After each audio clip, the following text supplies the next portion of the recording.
Hello बच्चों, आज का हमारा सवाल है। एक बॉब एल लंबाई की एक अभितान्य डोरी के साथ एक आधार से लटका है। यदि यह डोरी को सीधे रखते हुए निम्नतम स्थिति से एक दूरी तक 1 मीटर दूरी एल दूरी तक विस्थापित किया जाता है एवं फिर छोड़ा जाता है, तो निम्नतम स्थिति पर बॉब की चाल क्या है।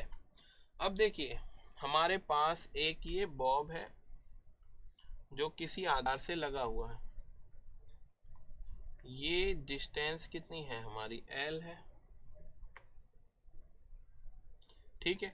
इसके बाद इसको डोरी को सीधे रखते हुए इसको ऐसे विस्थापित किया गया। विस्थापन कितना है, ये भी एल है। और डोरी जब सीधी है तो ये मान भी कितना होगा, एल ही होगा। अब देखिए, ये हमारा कैसा त्रिभुज बना, एक समबाहु त्रिभुज बना। तो यहाँ पे इस कोण का मान कितना होगा, 60 डिग्री होगा, क्योंकि तीनों भुजाएं बराबर हैं, इसलिए कोण का मान होगा 60 डिग्री। अब देखिए, इसको अगर हम यहाँ से मिला देते हैं, ठीक है, हमें ये विस्थापन देखा जाए, ये कितना होगा, h के बराबर होगा। ठीक है। अब कोण त्रिभुज ए बी सी की अगर हम बात करें, तो त्रिभुज ए बी सी में ये भुजा एल है, ये कोण 60 डिग्री है। तो इस ए सी का मान कितना हो जाएगा, एल कॉस 60 डिग्री के बराबर होगा। त्रिभुज ए बी सी में ए सी का मान कितना होगा, एल कॉस 60 डिग्री के बराबर हो जाएगा। ठीक है। ए सी हमारा कितना आ गया, एल कॉस 60 डिग्री। और इसको अगर हम डी माने तो कुल ए डी का मान कितना था, एल के बराबर था। तो हमारा सी डी बराबर कितना हो जाएगा, एल माइनस का L cos 60 degree. L minus L cos 60 degree कितना होता है, 1/2। तो हमारा सी डी का मान हो गया l/2, वही हमारा क्या है, h है।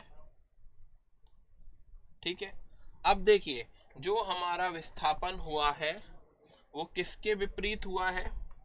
अगर हम बॉब का मुक्त वस्तु आरेख बनाए तो बॉब पे नीचे बल लग रहा होगा, गुरुत्वीय बल mg। और क्योंकि बॉब का विस्थापन हुआ है ऊपर की तरफ कितना, h।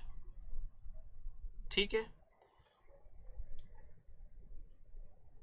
h विस्थापन हुआ है और h विस्थापन करने के बाद इसको छोड़ दिया जाता है, छोड़ दिया जाता है। अब छोड़ा जाएगा तो गुरुत्वीय बल नीचे की तरफ कार्य करेगा और आपका विस्थापन भी नीचे की तरफ ही होगा, h। बी पॉइंट से आपने बॉब को छोड़ा और वो कहाँ आ गया, डी पॉइंट पर वापस आ गया। तो आपके कोण कण का विस्थापन कितना हुआ, h। तो गुरुत्वीय बल द्वारा किया गया कार्य mg गुणा h किसके बराबर होगा, वस्तु की गतिज ऊर्जा में परिवर्तन के बराबर होगा। अब बी पॉइंट पर गतिज ऊर्जा कितनी थी, 0 थी।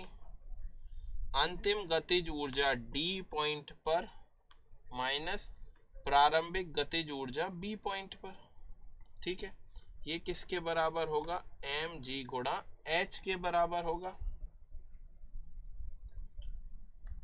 mg, h का मान कितना है, l/2 किसके बराबर होगा, प्रारंभिक गतिज ऊर्जा 0 थी, अंतिम कितनी हो जाएगी, 1/2 m b²। m से m कट गया, 1/2 से 1/2 कट गया। तो यहाँ से v² का मान आ गया gl के बराबर। तो v का मान आ गया आपका √gl।